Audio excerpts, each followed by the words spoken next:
So hello guys, welcome back to my channel think biker. So இந்த வீடியோவில் எதை பற்றி பார்க்க போகிறோன்னா Gixxer SF 150 Gixxer SF 150 BS6 மாடலோட இதோட ஃபுல் ரிவ்யூ பற்றி தான் பார்க்க போகிறோம். ஸோ இது வந்து பார்த்திங்கன்னா BS6 மாடல். BS4க்கும் BS6க்கும் என்ன டிஃப்ரென்ஸ் இருக்குன்னு இந்த வீடியோக்குள்ளே பார்க்குறோம். ஸோ வாங்க வீடியோக்குள்ளே போகலாம்.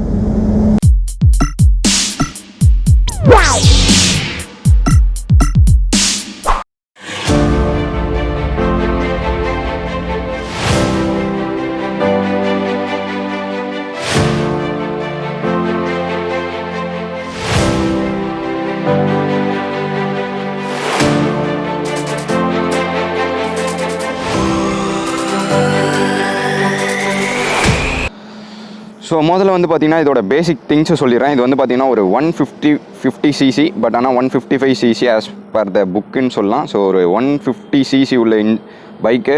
அதுக்கப்புறமா வந்து பார்த்திங்கன்னா 5 கியர்ஸு, அதுக்கப்புறமா ஏர் கூல்டு இன்ஜின். ஸோ இதெல்லாம் தான் இதோட பேசிக்ஸு. ஒரு நார்மல் ஆவரேஜ் சிசின்னு சொல்லலாம், ஒரு 150cc. அதுக்கப்புறம் BS6லேருந்து இந்த வண்டிக்கு என்ன டிஃப்ரென்ஸ் பார்த்திங்கன்னா டார்க்கு, அதுக்கப்புறமா நியூட்டன் மீட்டர். ஸோ இதெல்லாம் வந்து பார்த்திங்கன்னா டார்க்கில் வந்து பார்த்திங்கன்னா 0.5, அதுக்கப்புறமா நியூட்டன் மீட்டரில் வந்து பார்த்திங்கன்னா 0.2 டிஃப்ரென்ஸ் வந்து லெஸ் பண்ணியிருக்காங்க. ஸோ BS4லேருந்து BS6க்கு ஸோ பவர் கொஞ்சம் கம்மியாக இருக்குன்னு சொல்லியிருக்காங்க. ஸோ நம்மளுக்கு ஓட்ட சொல்ல அந்த டிஃப்ரென்ஸ் தெரியாது, ஆஸ் பர் தான் அவங்க புக்கு வந்து பார்த்திங்கன்னா அப்படி சொல்லியிருக்காங்க. அதுக்கப்புறமா வந்து பார்த்திங்கன்னா கலர்ஸ், ரெட் கலர் வந்து ஆட் பண்ணியிருக்காங்க. ஸோ இது வரையுமே வந்து பார்த்திங்கன்னா 3 கலர்ஸ் தான் கொடுத்துருக்காங்க. க்ரே, அதுக்கப்புறமா பிளாக்கு, அதுக்கப்புறமா ப்ளூ கொடுத்துருந்தாங்க. ஸோ இந்த ஃபஸ்ட்டு டைம் வந்து பார்த்திங்கன்னா ரெட் கலர் கொடுத்துருக்காங்க. ஸோ பார்க்குறதுக்கே சூப்பராக இருக்குல்ல. அது இல்லாமல் பார்த்திங்கன்னா கொஞ்சம் மார்னிங்லேயே வந்து வீடியோ எடுக்கிறதுனால செம்ம ஃப்ரெஷ்ஷாக ஃபீல் ஆகுது. ஆஃப்டர் லாங் டைம் வந்து பார்த்திங்கன்னா நான் ரொம்ப காலையில் எழுந்திரிக்கிறேன். ஒரு 2 மந்த்ஸுக்கு அப்புறமா இப்போ தான் வந்து பார்த்திங்கன்னா 2 மந்த்ஸ், ஒரு 1 மந்த்துக்கு அப்புறமா இப்போ தான் வந்து பார்த்திங்கன்னா ரொம்ப காலையில் எழுந்திரிக்கிறேன். அதுக்கப்புறமா அந்த கோனே ஃபால்ஸ் போக சொல்ல எழுந்திரிச்சேன். ஸோ அதுவே வந்து பார்த்திங்கன்னா எப்படி சொல்கிறது, வாய்ஸ்லாம் வந்து சேஞ்ச் ஆகுது. ஸோ வந்து பார்த்திங்கன்னா முதல்ல வந்து பார்த்திங்கன்னா இதோட கன்சோலுக்கு போயிடுவோம். ஸோ கன்சோல் டடான். ஸோ இதோட கன்சோல் வந்து பார்த்திங்கன்னா BS4லேருந்து BS6 வந்து பார்த்திங்கன்னா இதோட கன்சோல் சைஸை வந்து குறைச்சிருக்காங்க. ஸோ நான் அப்படியே BS4 என் ஃப்ரெண்டு வச்சுருக்கான், அதோட கன்சோல் வந்து நான் அப்படியே ஃபோனில் டிஸ்பிளேயில் போடுறேன். அதை ஃபோட்டோ பாருங்கள், டிஃப்ரென்ஸ் தெரியும். ஸோ இது வந்து கம்மி பண்ணியிருக்காங்க. எதனால் வந்து பார்த்திங்கன்னா வண்டியோட ஷேப்பு கொஞ்சம் லைட்டாக கொஞ்சம் சுருங்கினா போல் இருக்கும். அது வந்து பார்த்திங்கன்னா ஃப்ரண்ட் பெருசாக இருக்கும். ஸோ அதனால் அதுக்கப்புறமா வந்து பார்த்திங்கன்னா வெயிட் ரெடியூஸ் பண்ணலான்ட்டு.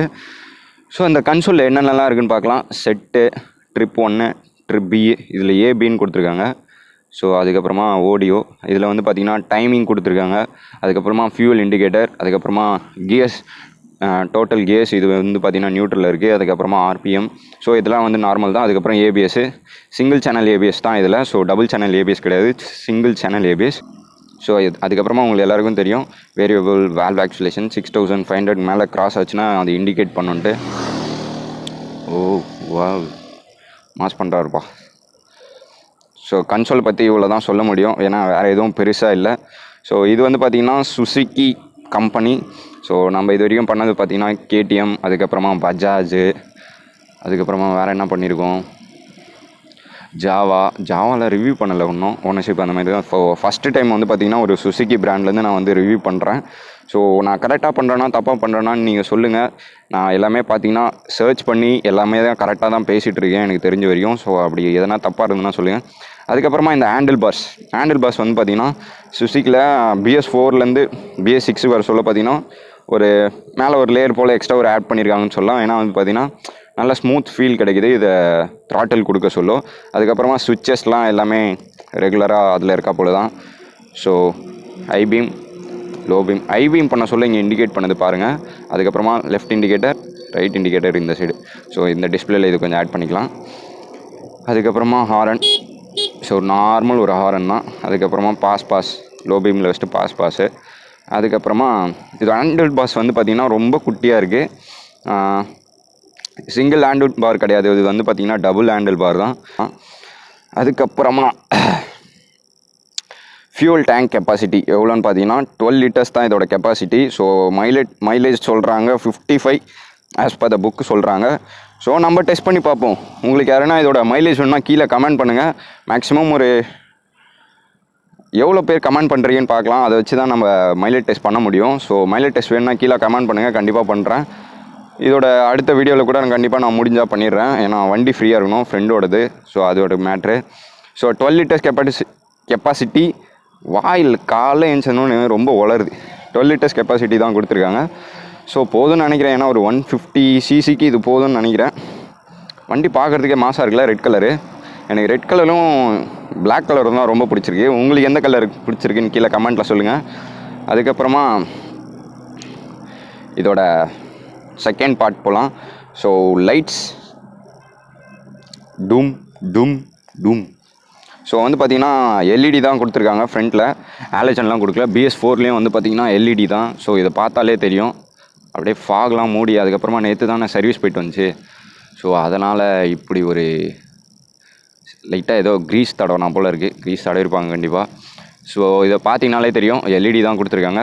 ஃப்ரண்ட் அண்ட் ரியர் எல்லாமே பார்த்தீங்கன்னா டபுள் டிஸ்க் தான் கொடுத்துருக்காங்க. ஸோ ஃப்ரண்ட்டில் மட்டும் தான் ABS, பேக்கில் ABS கிடையாது. அதுக்கப்புறமா பார்த்தீங்கன்னா டயர்ஸில் வந்து பார்த்திங்கன்னா டியூப்லெஸ் டயர்ஸ் தான். சஸ்பென்ஷன் வந்து பார்த்திங்கன்னா மோனோஷாக் சஸ்பென்ஷன் தான் ஃப்ரண்ட்டில் கொடுத்துருக்காங்க. அதுக்கப்புறமா இதோட டயர் வந்து எவ்வளோ சைஸ் வந்து பார்த்திங்கன்னா 100/80 100/80 தானே? எஸ், 100/80. ஸோ அலாய் வீல் தான் கொடுத்துருக்காங்க. ஸோ இதை பார்த்தாலே தெரியும், ஒரு நல்ல கம்ஃபர்ட் கொடுக்குதுன்னு சொல்லலாம் ஃப்ரண்ட் டயரு. ஏன்னா வந்து பார்த்திங்கன்னா பிரேக்கிங் வந்து ஃப்ரண்ட்டில் தான் வேறு லெவலில் இருக்குது. ஸோ அப்படியே பேக்கில் பார்ப்போம். ஸோ பேக்லேயே வந்து பார்த்திங்கன்னா எல்இடி தான் கொடுத்துருக்காங்க. எந்த ஒரு பிரச்சனையும் இல்லை. இண்டிகேட்டர்ஸ்லாம் வந்து ஆலஜனில் தான் கொடுத்துருக்காங்க. பாருங்கள், உங்களுக்கு செக் பண்ணி காட்டுறேன். S, halogen.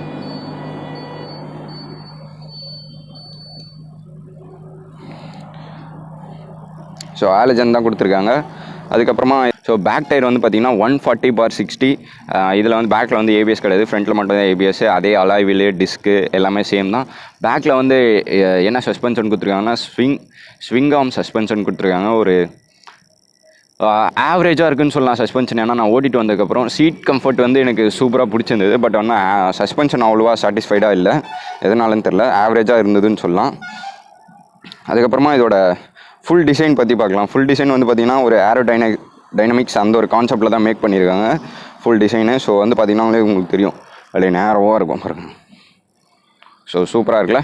ஸோ மெயின் வந்து பார்த்திங்கன்னா இதோட இன்ஜின் தான். ஸோ இதோட இன்ஜினை பற்றி பேசியே ஆகணும்.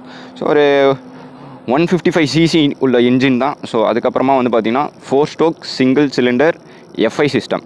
FI சிஸ்டம்னா உங்களுக்கே தெரியும், ஃபியூல் அதோட ஆன் ஆஃப் அதெல்லாம் இருக்காது. அதை பற்றி உங்களுக்கே தெரியும். அதுக்கப்புறமா வண்டி பெட்ரோல் ட்ரை ஆச்சுன்னா ஃபியூல் சிஸ்டம் வந்து அடி வாங்கணும். ஸோ உங்களுக்கே தெரியும். ஸோ ஒரு 1 டைம் 2 டைம்னா பரவாயில்ல, அடிக்கடிக்கு ஆச்சுன்னா ஃபியூல் சிஸ்டம் தான் அடி வாங்கும். ஸோ அதுக்கப்புறமா இதோட பவரை பற்றிலாம் பார்க்கலாம். ஸோ இதோட பவரை பற்றி பார்க்கலாம். 13.6 PHP இதோட பவர் ப்ரொடியூஸ் பண்ணுது. அதுக்கப்புறமா இதோட நியூட்டன் பவர் பார்த்தீங்கன்னா 13.8. ஸோ எல்லா வண்டியிலையும் பார்த்தீங்கன்னா டார்க் தான் வந்து அதிகமாக இருக்கும். ஸோ இந்த வண்டியில் பார்த்தீங்கன்னா நியூட்டன் மீட்டர் தான் வந்து பார்த்திங்கன்னா அதிகமாக இருக்குது. நியூட்டன் மீட்டர் வந்து பார்த்திங்கன்னா அட் 6000. அதுக்கப்புறமா டார்க் வந்து பார்த்திங்கன்னா அட் 8000 ப்ரொடியூஸ் பண்ணுது. அதுக்கப்புறமா வந்து பார்த்திங்கன்னா ஃபியூல் இன்ஜெக்ஷன். ஸோ மெயின் சொல்ல வேண்டியது வந்து பார்த்திங்கன்னா ஏர் கூல்டு இன்ஜினு. ஸோ இங்கே தெரியும் உங்களுக்கு, அதோட ரேடியேட்டரில் பார்த்து தான் அதை கண்டுபிடிப்பாங்க. ஸோ அந்த ரேடியேட்டர் தெரியுதா? ஸோ இதோட ரேடியேட்டர் வந்து பார்த்திங்கன்னா டிஃப்ரெண்ட்டாக இருக்குல்ல, நிறைய லேயர்ஸாக வேறு லெவலில் இருக்குது. அதுக்கப்புறமா இன்ஜின் ஆயில் கெப்பாசிட்டி வந்து பார்த்திங்கன்னா 850. ஸோ அதுக்கப்புறமா இதோட கிரவுண்ட் கிளியரன்ஸ் வந்து பார்த்திங்கன்னா 165 போதும்னு நினைக்கிறேன் எனக்கு தெரிஞ்சு. ஸோ ஒரு 165 வந்து பார்த்திங்கன்னா போதும்னு நினைக்கிறேன் கிரவுண்ட் கிளியரன்ஸு. அதுக்கப்புறமா நான் டிஸ்பிளேயில் போடுறேன், உங்களுக்கும் யூஸ்ஃபுல்லாக இருக்கும் சப்போஸ் நான் சொல்கிறது உங்களுக்கு புரியலன்னா. அதுக்கப்புறமா இந்த வண்டியோட டோட்டல் வெயிட் வந்து பார்த்திங்கன்னா 148 kg. ஸோ இதோட டோட்டல் வெயிட் வந்து பார்த்திங்கன்னா 148 kg. அதுக்கப்புறமா இதோட சீட் ஹைட் வந்து பார்த்திங்கன்னா 795 mm. ஸோ எனக்கு வந்து பார்த்திங்கன்னா பர்ஃபெக்டாக இருக்குது. 5.6 அதிலருந்து இல்லைனா 5.4 இருக்கவங்களுக்கு லைட்டாக இப்படி தான் இருக்கும். ஸோ 5.4லேருந்து எல்லாருக்குமே வந்து பார்த்திங்கன்னா இது சூட்டபுளாக இருக்கும். ஸோ இப்போ தான் வந்து பார்த்திங்கன்னா இந்த வண்டி வந்து ஃபஸ்ட்டு சர்வீஸ் போயிட்டு வந்துருக்கு. எவ்வளோ சார்ஜ் வந்து பார்த்திங்கன்னா எவ்வளோ சார்ஜ் பண்ணுறாங்கன்னு பார்த்தீங்கன்னா 850 சார்ஜ் பண்ணியிருக்காங்க. இன்ஜின் ஆயில் மாற்றினா அது இதுன்னு சொல்கிறாங்களாம். ஸோ என்னன்னு தெரியல. அதுக்கப்புறமா மெயின் திங் இதோட வண்டியோட ப்ரைஸ் சொல்லவே இல்லை. வெப்சைட் படி பார்த்திங்கன்னா ஒரு 1,27,000 சொல்கிறாங்க. பட் வந்து பார்த்திங்கன்னா எப்படியும் ஒரு 1,30,000 அபோவ் ஆகிடும் நம்ம ஷோரூமில் எடுக்க சொல்லும். ஸோ ஃபஸ்ட் இதோட ஆன்ரோட் பர்ஃபார்மன்ஸ் எப்படி இருக்குன்னு பார்க்கலாம். ஸோ வந்துட்டு முதல்ல ஸ்டார்ட் பண்ணி பார்ப்போம். ஸோ இந்த பைக்கில் வந்து பார்த்திங்கன்னா பிரேக் கிளச் அப்ளை பண்ணி தான் வந்து பார்த்திங்கன்னா இக்னிஷன் சுவிட்சை கில் சுவிட்சை கொடுக்க முடியும். ஸோ ஒரு 1 ப்ரெஸ்லேயே ஸ்டார்ட் ஆகிடுது. இந்த ஆன்ரோட் பர்ஃபார்மன்ஸ் எப்படி இருக்குது பார்ப்போம்.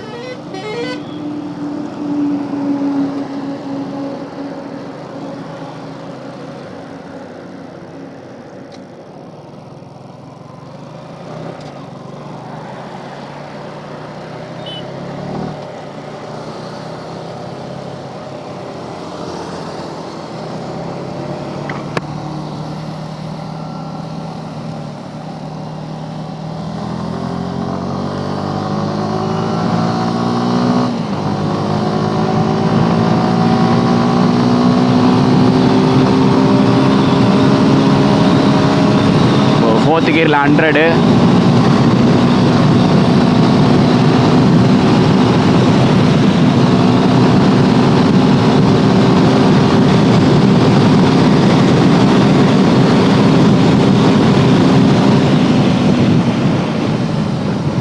எவ்வளோ போச்சு நான் பார்க்கல.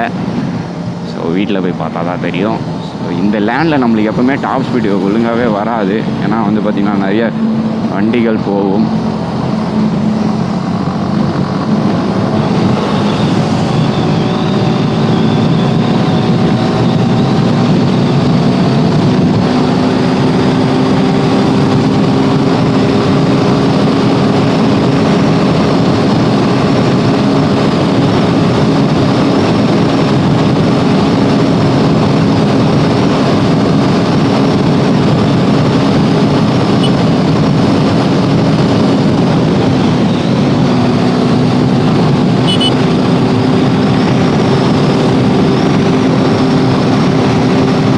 தெரிஞ்சு மேக்ஸிமம் ஒரு 170 தான் டாப் ஸ்பீட் போயிருக்கேன்.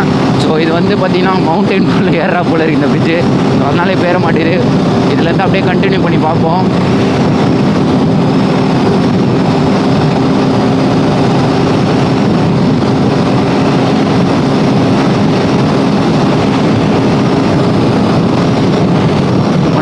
இயர்ஸ் 119 ஸ்லோப்பில் 120 122 123 கார்னரிங் எப்படி இருக்கு போகிறது தெரியல.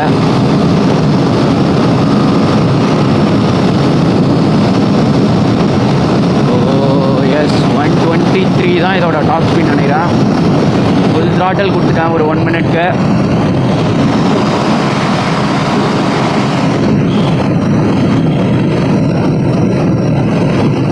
ஸ்லோப்பில் தான் வந்து பார்த்திங்கன்னா ஒரு 123 அந்த மாதிரி போகுது.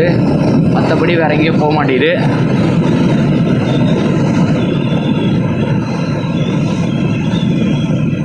இதோட டாப் ஸ்பீடு வந்து பார்த்திங்கன்னா 123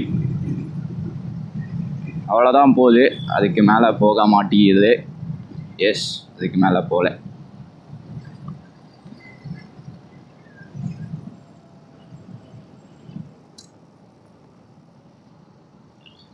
அதுக்கு மேலே போகல.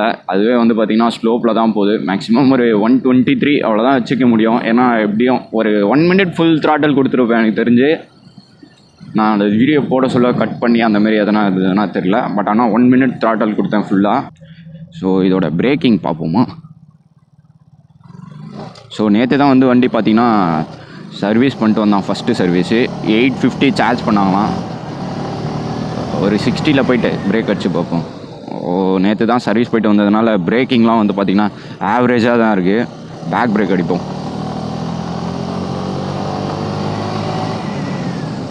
ஆவரேஜ் பேக் பிரேக் ரொம்ப ஆவரேஜ்னு சொல்ல முடியாது, ரொம்ப ஒஸ்ட்டாக இருக்குது. ஃப்ரண்ட்டு தான் சூப்பராக இருக்குது. ஸோ இப்போ வந்து பார்த்திங்கன்னா ஒரு 13 கிலோமீட்டர்ஸ் தான் ரைட் பண்ணி வந்திருப்பேன் என்னோடய வீட்டில் இருந்து. ஸோ அதுக்கே வந்து பார்த்திங்கன்னா எனக்கு பேக் பெயின்லாம் வர ஆரம்பிச்சிச்சு. பேக் பெயின் செம்மையாக இருக்குது. இப்போயே எனக்கு பேக் பெயின் வருது. என்னால் ஸ்ட்ரெச் பண்ணி ஓட்ட முடியல. பட் ஆனால் வந்து பார்த்திங்கன்னா வண்டி ஸ்மூத்தாக போதான்னு கேட்டிங்கன்னா செம்ம பட்டர் ஸ்மூத்தாக போகுது. அதெல்லாம் எந்த பிரச்சனையும் கிடையாது. அப்படியே பொறுமையாக ஓட்டிகிட்டு பேச போகிறேன். வண்டி வந்து பார்த்திங்கன்னா ஸ்மூத்தாக போகுது. அண்டு இந்த ஜிக்ஸர் எஸ்எஃப்னாலே என்ன ஒரு பிரச்சனைனா, இந்த கீர் இருக்குல்ல, கீரை வந்து ஒரு நம்ம காலில் கல் கட்டின்னு தான் கீர் போடணுமே. ஏன்னா நம்ம கிராக்ஸு இல்லை ஷூவு இல்லை ஸ்லிப்பரு இல்லைனா இதெல்லாம் போட்டால் கூட பரவாயில்ல, நார்மலாக எதுவுமே காலில் செப்பல் எதுவுமே வேர் பண்ணாமல் நீங்கள் கீர் போட்டிங்கன்னா உங்களுக்கு கண்டிப்பாக கால் வலி எடுக்கும். ஏன்னா வந்து பார்த்திங்கன்னா செம்ம டைட்டாக இருக்கும் இந்த கீர் போடுறது. ஸோ கைஸ், இதோட ஹேண்டில் பார் வைப்ரேஷன்லாம் வந்து பார்த்திங்கன்னா ஒரு 130 அந்த மாதிரிலாம் போக சொல்ல வைப்ரேஷன்லாம் ஒன்றுமே கிடையாது, ஸ்மூத்தாக இருக்குது. ஸோ ஒரு எந்த பிரச்சனையும் கிடையாது வைப்ரேஷன். அதுக்கப்புறமா இந்த மிரர்ஸ் வந்து பார்த்திங்கன்னா ரொம்ப ஒய்டாக இருக்கா போலப்பா. ஐ மீன் இந்த வண்டிலாம் இப்படி தான் இருக்குமா என்னான்னு தெரியல, ரொம்ப பெருசாக விரிக்கிற போல் இருக்குது. ஸோ இது லைட்டாக நம்ம எதனா சந்து புந்தில் போனோன்னா அடி வாங்கணும்னு நினைக்கிறேன் கண்டிப்பாக. ஏன்னா அப்படி தான் இருக்குது, சும்மா ரொம்ப ஒய்டாக இருக்கா போல் இருக்குது இந்த மிரர்ஸு. ஸோ ஓவராலாக இதோட ரிவ்யூ பற்றி கேட்டிங்கன்னா, இந்த வண்டியை பற்றி கேட்டிங்கன்னா வேல்யூ ஃபார் மணின்னு சொல்லலாம். ஏன்னா மைலேஜு எல்லாமே சேர்த்து. ஸோ இந்த வீடியோ உங்களுக்கு பிடிச்சிருந்தா லைக் பண்ணுங்கள், ஷேர் பண்ணுங்கள், மறக்காமல் நம்மளோட சேனலை வந்து சப்ஸ்கிரைப் பண்ணுங்கள். சப்ஸ்கிரைப் பண்ணிவிட்டு பக்கத்தில் இருக்க பெல் ஐக்கனை தட்டி விடுங்க. ஸோ இந்த வண்டியில் என்னென்னலாம் உங்களுக்கு பிடிச்சிருந்தோ பிடிக்கலையோ எல்லாமே கீழே கமெண்ட் பண்ணுங்கள். So bye guys.